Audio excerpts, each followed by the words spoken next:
Hi guys, it's Chelsea with WTI, and today I'm telling you about the new blow dryer that is blowing my world. So this is by Conair and it's their Infinitipro. Now I originally just bought it because I needed a concentrator to help me really elongate my hair before I put it in braids.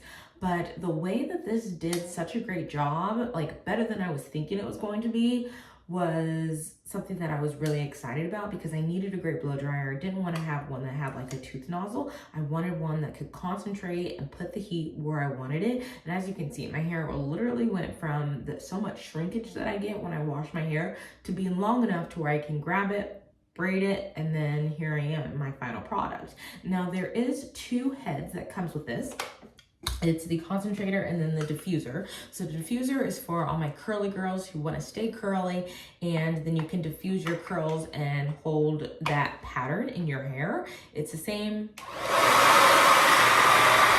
And it just turns into this whole area getting heat so that the whole curl, all of your head, is able to get that heat and keep that curl and hold it for you the rest of the day. So it really is just a great hair dryer, and I even use it on my son when he gets out of the shower. I'm like, come on, towel's not working, let me just blow you down and we'll be good to go. So if you're looking for a really great hair dryer, I recommend this one right here. That's my point of view.